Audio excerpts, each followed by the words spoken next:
매주 월요일 진행되는 사건 해결사 시간입니다. 김은배 전 서울경찰청 국제범죄수사팀장 나오셨습니다. 어서 오십시오. 네, 안녕하십니까. 지난 시간에 이야기한 제주 중학생 살해 사건 수사가 진행되면서 몇 가지가 밝혀지고 있는데 공범인 김 씨가 범행에 가담한 이유도 나오는 모양이네요.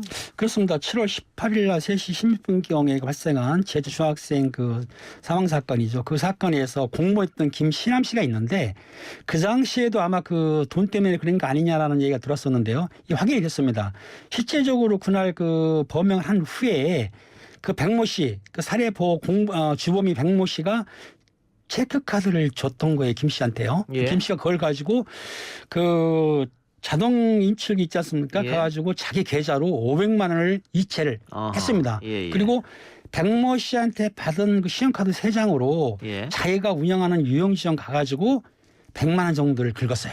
예. 그러니까 600만 원을 지금 받은 거나 마찬가지죠. 그리고 그 김모 씨가 그 백모 씨한테 한 500만 원 정도를 빚진 것이 있었는데 예. 그 돈을 탕감시키는 조건으로 범행에 끌어들인 거고 그러다 보니까 이 김모 씨는 돈 때문에 사실상 이 어린 중학생을 사망하는데 공급이 됐던 거죠. 결국은 돈이네요. 그러면. 그렇죠. 돈 1,000여만 원 때문에 그러면 살해 공범이 됐다. 그렇죠. 그러니까 그 당시에 김모 씨가 돈 때문에 그랬는데 아마 조건도 플러스 한 가지가 되었습니다. 이번에 사건을 내도 그 백모 씨가 내가 단독 범행으로 하겠다. 걱정하지 말라. 그러니까 너한테 이런 1,100만 원의 이익을 주지만 내가 혼자 한 곳으로 가겠다라고 했지만 경찰이 CCTV를 보거나 아니면 주변 확인해 보고 또 그리고 그 범행의 계획 범행할 때 그 준비했던 게 있지 않습니까? 도구, 예. 범행 도구를 같이 구입했던 거예요. 그러니까는 둘이서 말을 맞춘다 하더라도 경찰이 수사하게 되면 다 드러나기 때문에 둘이서 같이 공모해서 사망한 것으로 확인이 된 거죠. 예. 근데 지금 사실 이 주범 같은 경우에는 원한이 사망한 학생의 어머니한테 있는 거잖아요. 그렇죠. 근데 왜 학생을 이렇게 했을까? 그러니까 당시에 얘기를 들어보면 이제 피해자나 피의자 진술을 들어보면은 그 헤어지자 그러니까는 이제 앙심을 품었던 거는 맞는 것 같아요. 앙심을 품었는데 뭐라고 했냐면은 내가 헤어졌으니까 당신 소중한 것을 빼앗겠다. 쉽게 얘기해서 소중한 거는 아들 아닙니까? 그걸 빼앗겠다고 앙심을 품었던 거고요. 그리고 또 이거는 이제 피의자가 하는 말이지만 같이 살 때 그 사망한 중학생이 그 아버지라고 안 부르고 당신이라고 부렸다. 그래서 원한이 있었던 거죠. 그러니까 본인 말이냐면 원한도 있었지만은 그 헤어졌던 피해자의 모친에 대한 안갚음 때문에 소중한 것을 뺏기 위해서 살해한 것이다. 이렇게 진술했던 거죠. 알겠습니다. 조금 결과가 이제 더 완전히 나올 때까지 좀 지켜보고요. 두고 봐야 되겠죠. 예. 광주 고등학생 학폭으로 극단적 선택.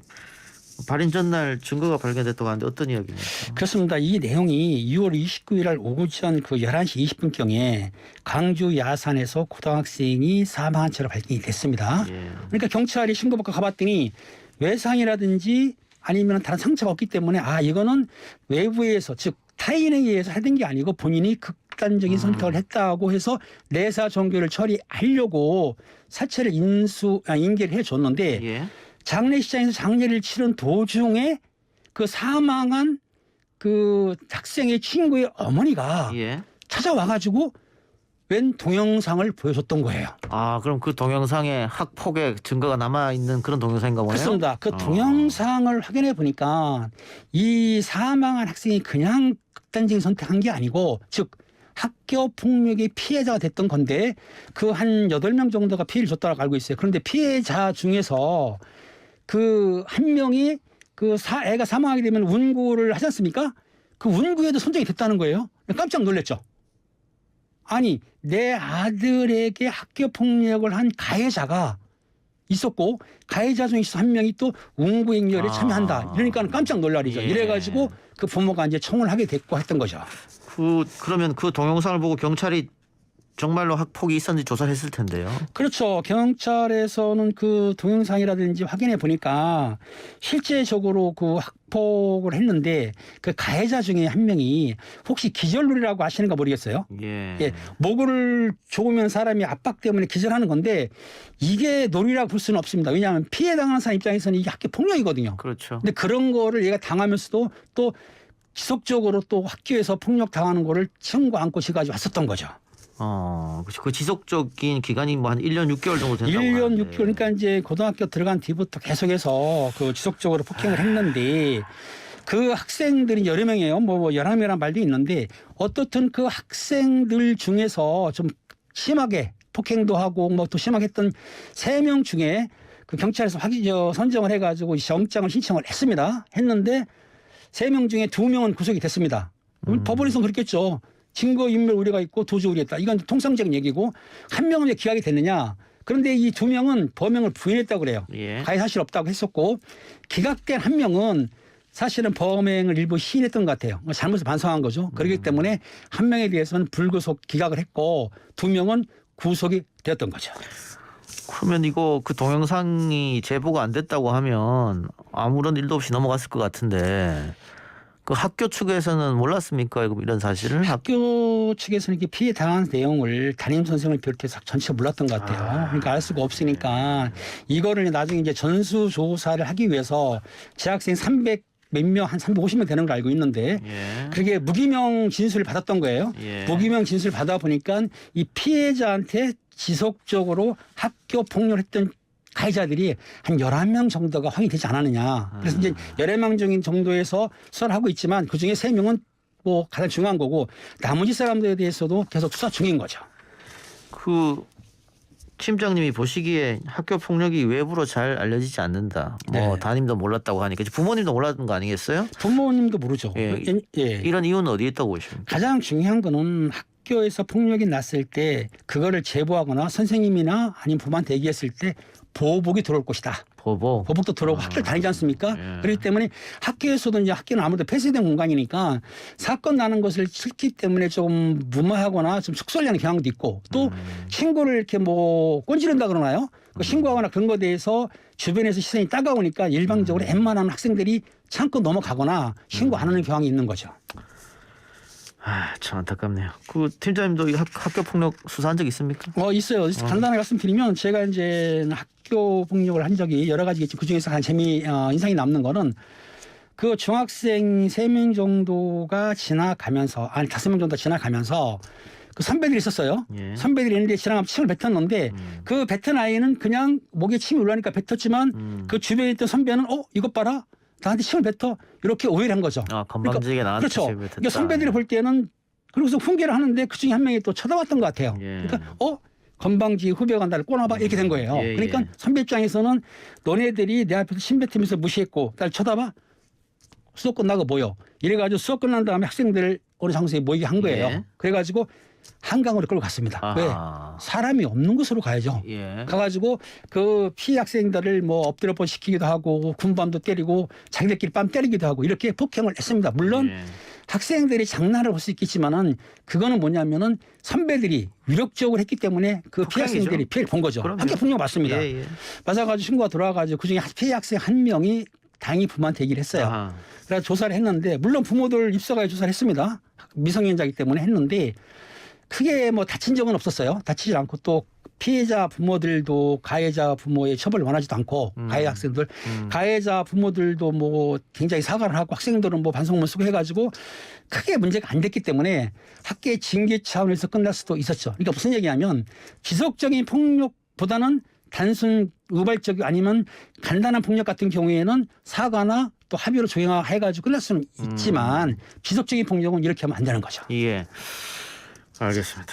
자, 최근에 뭐 유명 스포츠 스타들, 뭐 연예인들도 과거에 본인이 저지른 학교 폭력 때문에 다시 지금 이 시점에 와서 굉장히 고통받고 힘들어하는데 이런 것들을 우리 청소년들이 좀 알았으면 좋겠어요. 그렇죠. 끝까지 이 청소년들이 멍에를 짊어지고 간다. 그게 옛날하고 틀려서 지금은 학교 폭력이 있을 경우에 피해 당사자들이 지금은 참을지 모르지만 예. 나중에라도 이걸 신고하나 고소하게 되면은 처벌받을 수 있기 때문에 학교 폭력은 당연히 그럼요. 없어져야 하는 거죠. 예, 알겠습니다. 예.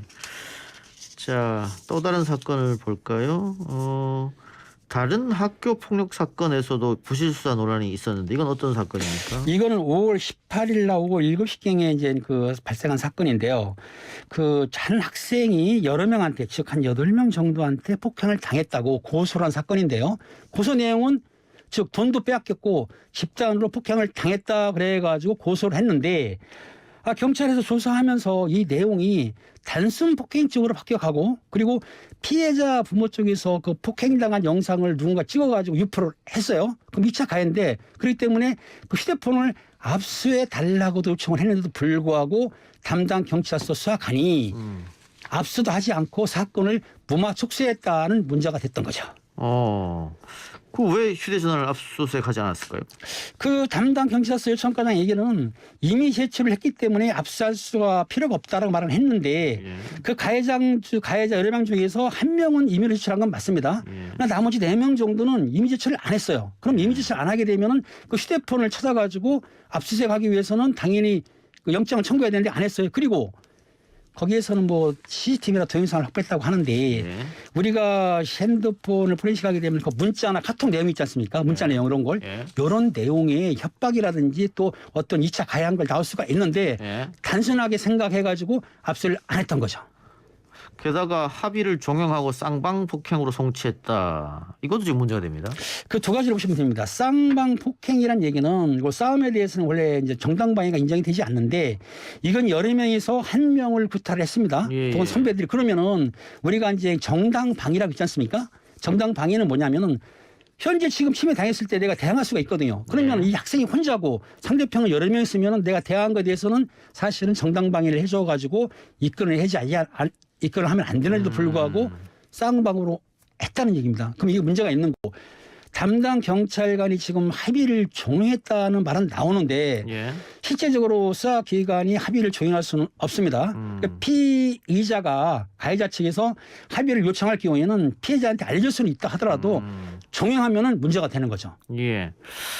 근데 이거 어쨌든 누가 봐도 1대 다로 폭력이 행사됐기 때문에 이거 학교 폭력인 것 같은데 경찰이 조금 안이하게 판단한 걸 수도 있겠네요. 그래서 아마 지금 그 광주청에서는 그 담당 직원을 배제를 시켰습니다. 수사관을 배제시키고 팀장이 직접 수사를 한다고 하는데 일단 이 사건에 대해서 좀 축소한 면이 있지 않겠느냐. 그리고 이제 피해자 중에 한 명이 뭐 건설업에 의한 뭐 재력 있는 사람이라 말했다고 하는데 확인 안 됐습니다만은 예. 그런 여러 가지 상황 때문에 혹시라도 피해자가 정말 피해를 본 거 아니냐. 왜냐하면 알다시피 실제적으로 1대4, 1대5, 1대6 이런 식으로 하게 되다 보면은 그 피해자 한 사람이 좀 과하게 대응했다 하더라도 예. 야간이라든지 아니면 그 상황에서 좀 불안스럽지 않습니까? 예. 그런 상황에서는 그 피해자가 좀 과하게 대응해도 처벌할 수가 없거든요. 근데 이런 걸 적용 안 하고 단순히 쌍방 과실로 했다, 쌍피를 했다 이러면은 문제가 있었던 예. 거죠. 어떻든 그 담당 경찰서에서는 재수사를 하고 있으니까 좀 더 기다려 예. 봐야 될 것 같아요. 자, 그 부적절한 대응을 한 수사관이 교체되고 재수사에 나섰다. 그렇죠. 조금 다행성을 잃는데 뒤늦었습니다만. 근데 또 보니까 처음에 경찰이 단순 폭행 공동상해로 그 기소 의견을 냈는데 피해자 측이 고소한 것은 협박, 감금, 모욕, 손괴, 공갈, 동영상 촬영 및 유포 맞네요. 여러 가지 있는데 왜냐하면 이제 돈을 이제 강제로 뺏어가거나 그 위협을 해가지고 돈을 받아가면 공갈죄가 성립이 되는데 이런 경우는 증거가 필요하거든요. 예. 아마 증거를 못 찾았기 때문에 고소한 데서 무혐의를 해줄 수도 있지만 실제적으로 이 사건을 보게 되면 여러 가지로 좀 부실한 면은 없지 않아 있는 거예요. 그렇기 예. 때문에 당연히 재수사를 해가지고 피해자의 억울한 면을 정확히 밝혀져야 되는 거죠. 예. 여기 보면 피해 학생이 네. 가해 학생들로부터 성적 수치심을 유발하는 발언과 욕설도 당했다라고 하는데 이런 거는 어떻게 모욕죄가 됩니까? 어떻게 됩니까? 이거 폭행죄가 됩니까? 이것도 모욕죄는 가능한데 여러 사람이 예, 있기 때문에 예, 예. 모욕죄 가능한데요. 실제적으로 이런 것도 여기 입건을 해가지고 처리해야 되는데 예. 그 당시에 그런 내용이 증거를 남기 위해서는 동영상이라든지 아니면 CCTV라든지 아니면 녹취가 돼 있다 그러면 가능한데 아마 그 피해자는 한 명이고 그 가해자는 여러 명이서 말을 맞춰가지고 그런 일 없다고 할 수도 있죠. 그러면 그러니까 증거를 남겨야죠. 증거가 없으니까. 증거 없으면 처벌을 못하죠. 폭행 여러 명한테 폭행 당하고 있는데 그걸 뭐 녹음을 합니까? 뭐 촬영을 합니까? 그러니까 폭행한 부분에 대해서는 CCTV가 있었는데 아마 녹취록 같은 거는 내가 볼 때는 없으니까. 촬영하면서 됐을 것 같은데 그걸 압수를 안 했던 거죠. 그거를 압수를 하기 위해서 조사하게 되면 드러나는데 예. 왜 압수를 안 했는지 이해가 좀 안 가는 면이 있어요.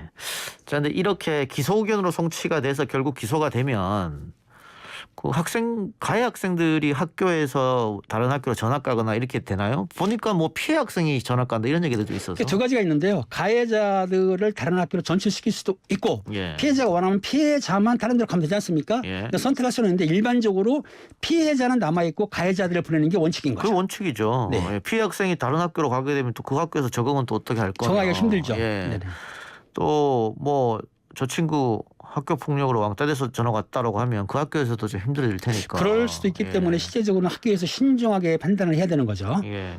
그러면은 뭐 경찰도 사실은 뭐 학교 폭력 전담하는 부서가 있고 말이죠. SPO라고 있죠. 예. 학교 전담 경찰관이 있는데 학생들을 소소한 내용까지는 잘 모르거든요. 그래서 지금 존재하고는 있지만 크게 역할을 하지 못하는 것 같아요. 예.